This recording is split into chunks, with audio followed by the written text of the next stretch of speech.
अरविंद सहनी का स्वागत तो किसी ने किया नहीं, तो मैं इनका माला पहना के स्वागत करता हूँ। अच्छा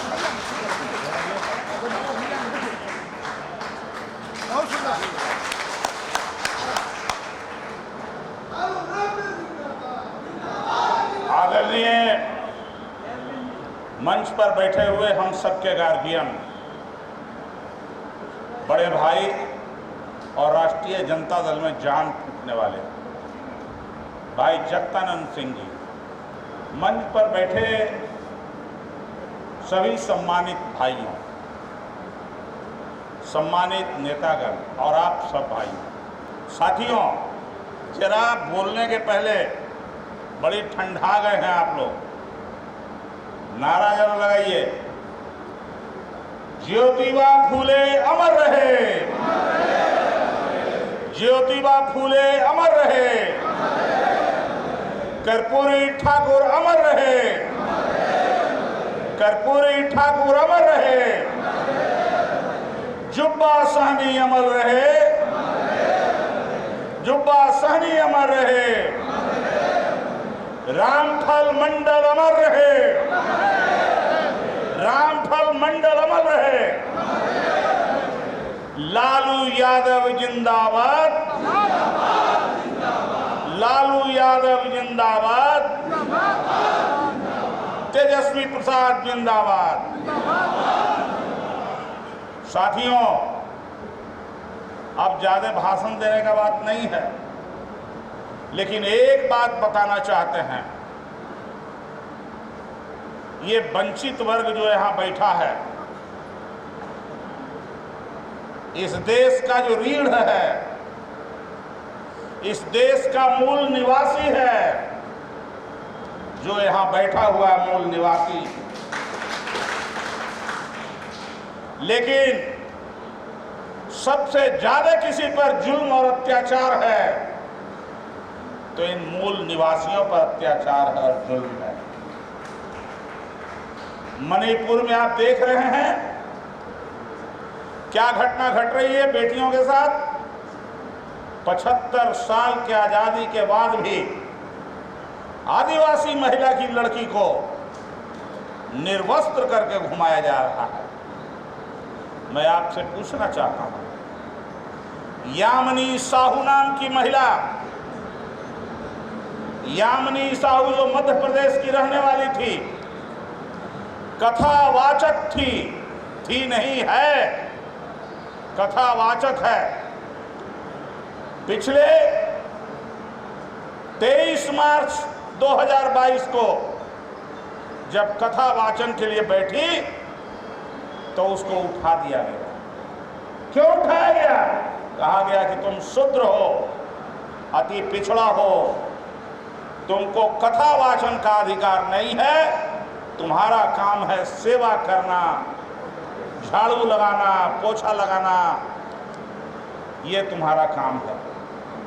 और यहाँ जो बैठे हुए लोग हैं, ये सब उसी के खानदान के वंचित लोग हैं, मूल निवासी लोग हैं। हम इधर आजकल अखबार में देख रहे हैं कि दिल्ली की हुकूमत बड़ी तेजी से जोड़ घटाव कर रही है। क्यों कर रही है जोड़ घटाव? ये वंचित दलित आदिवासियों के लिए, कि आपके ऊपर राज करने के लिए, राज करने के लिए नहीं, आपके माथा मुड़ने के लिए, आपके हक अधिकार को छीनने के लिए। वास्तव में ये जो आप कुर्सी पर आज बैठे हैं, अगर ये संविधान नहीं होता तो कुर्सी पर बैठने का मौका मिलता क्या? बोलिए, मिलता? नहीं मिलता। ये संविधान ने आपको दिया कुर्सी पर बैठने का अधिकार, लेकिन जो दिल्ली की हुकूमत है उसने आपके अधिकार को छीनने के चक्कर में है और छीन रहा है। और हम लोगों को इतना स्लो इंजेक्शन है हमारे बदन में दिया जा रहा है कि हमारे और आपको समझ में नहीं आ रही है। आप पूछेंगे कि कौन सा स्लो इंजेक्शन है? आप अछूत हैं वंचित वर्ग के लोग। आप समाज के अंतिम पौधान पर बैठने वाले लोग हैं, लेकिन आपको खंड खंड कर दिया गया है, अनेक जातियों में बांट दिया और बांट करके आपको आपके अधिकार से वंचित कर दिया। और हम लोग तो अनपढ़ थे, तो हम लोगों को फंसाया कहाँ? हम लोगों के दिमाग को गुलाम बनाया मंदिर और मस्जिद में और पूजा के लिए। याद रखिएगा, मनुस्मृति क्या कहता है? अभी हम लोगों का अम्बेडकर परिचर्चा चला। आपका जन्म जो यहाँ बैठे हुए वंचित वर्ग के लोग हैं, पैर से हुआ है, पैर से। यही ना है लिखा हुआ? अरे पैरे से ना जन्म हुआ है? अगर नहीं तो बोल दीजिए नहीं, गलत बोल रहे हैं। पैर से पैदा लेने वाले लोगों, धरती पर क्या कोई आदमी ऐसा हुआ है क्या जन्म लिया जो पैर से पैदा ले ले और ऊंचे कुल खानदान में पैदा ले ले तो थूक फेंके तो छोहड़ा किशमिश निकल जाए? है कोई ऐसा आदमी पैदा लिया है? बोलिए, नहीं लिया है। तो हमारे समाज में जो गैर बराबरी है, इस गैर बराबरी को समाप्त करने के लिए ज्योतिबा फूले, रामास्वामी नाईकर पेरियार, रामफल मंडल, जुब्बा सहनी जो देश को आजाद कराने में शहीद हो गए, कर्पूरी ठाकुर जीवन भर हमारे अधिकार के लिए लड़ते रहे। और कर्पूरी ठाकुर को क्या कहा अंतिम में मरने के समय, जब आप मुख्यमंत्री बनने के बाद जब उनको मौका मिला तो कर्पूरी ठाकुर ने आपके अधिकार को आगे करने की चेष्टा की। तो उनको कहा गया कर्पूरी कर्पूरा नहीं तो धरस्तूरा, और भी बहुत सारी गालियां दी गई। राम मनोहर लोहिया ने आपके ताकत को दिया, वैचारिक ताकत जो लिखा आपके हक और अधिकार को आगे करने के लिए।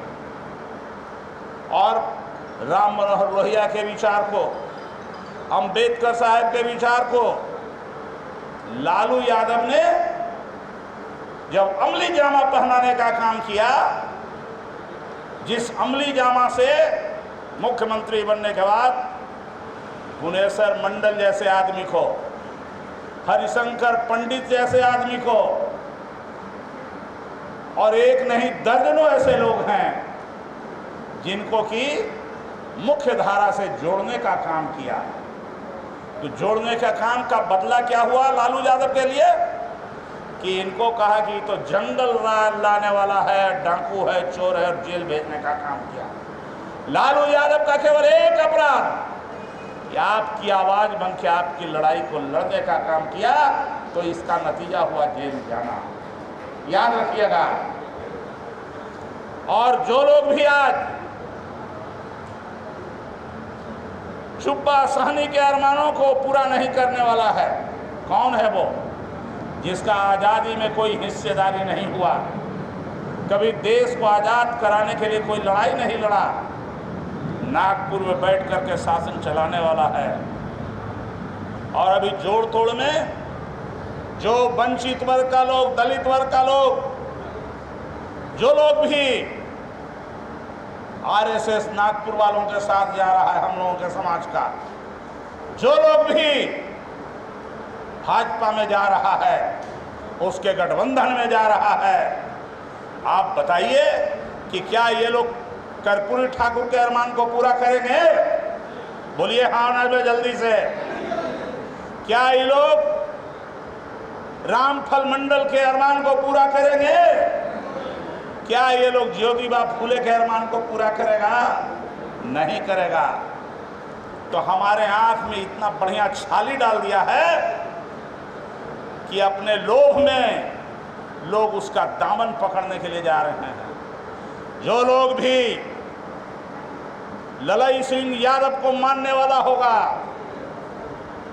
जो लोग रामस्वरूप वर्मा को मानने वाला होगा, जो लोग कर्पूरी ठाकुर को मानने वाला होगा, वो सब कहाँ रहेगा? वो सब रहेगा लालू यादव के फोल्ड में और इंडिया के फोल्ड में रहेगा। इसलिए याद रखिएगा, अपने बीच के दोस्त और दुश्मन को पहचानिएगा। लेकिन हमारे और आपके लोगों को भटकाने के लिए बहुत सारा लॉलीपॉप दिखाया जाएगा। हमने कहा रणविजय साहू जी को अभी 1 घंटा पहले, हमारे प्रधान महासचिव है रणविजय साहू जी, आपके बीच में भाषण दे रहे थे। एक समय था कि रणविजय साहू जो तेली समाज के लोग थे, उनको लोगों ने कह दिया, ये मनुवादी लोगों ने, कि तेली के देखोगे तो जतरा बिगड़ जाएगा सवेरे सवेरे। कहता था ना, क्योंकि इंसान का दर्जा नहीं मिला। इसलिए अपने आप को बचाने के लिए, अपने बाल बच्चों के भविष्य के लिए, देश को बचाने के लिए और भारत के संविधान जिसने आपको बैठने का कुर्सी पर ताकत दिया, उसको बचाने के लिए इंडिया को हाथ में पकड़ के जाइएगा। राष्ट्रीय जनता दल जो कहता है उसके आगे आगे चलिएगा और उस झंडा को आगे बुलंद करिएगा। एक बात और अंत में कह दूं, जितने लोग यहाँ बैठे हैं, आपसे थमेगा कैसे, दमसिएगा कैसे इस सबके मनुवादियों को? उसका एक रास्ता है दमसने का। जाइए यहाँ से वापस और अपने अपने घर पर राष्ट्रीय जनता दल का बड़ा झंडा लगाने का काम कीजिएगा, बड़ा झंडा लगाने का काम कीजिएगा। अपने अपने गाड़ी में गाड़ी है तो राष्ट्रीय जनता दल का झंडा लगाइएगा।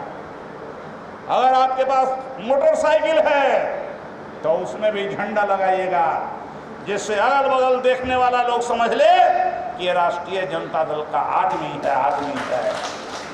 और ये हिंदू मुसलमान करके हमारे और बीच एक और नारा चला रहा है, हिंदू और मुसलमान का फर्क पैदा करने के लिए। हमने 3 दिन पहले देखा, इंडिया टीवी में चलाया है, भाजपा का अमित मालवीय जो है, कि दरभंगा में कहीं मंदिर में झंडा फहरा दिया मुसलमान लोग, और तुरंत 3 घंटा के बाद निकाल लिया। आज मेरे हाथ में 5 जन नाम की एक किताब आ गई। ये नकली बात, यहाँ जो लाठी उठी चलने की बात पर लिखा है कि दिनेश गोप के नाम से वो लिखा है। संयोग है, आज ही मैं पढ़ा हूँ। और दिनेश गोप कहाँ का है, कौन है, वो है ये नहीं है। तो ये झूठ के प्रचार करने वाले लोग दिल्ली में बैठे हैं।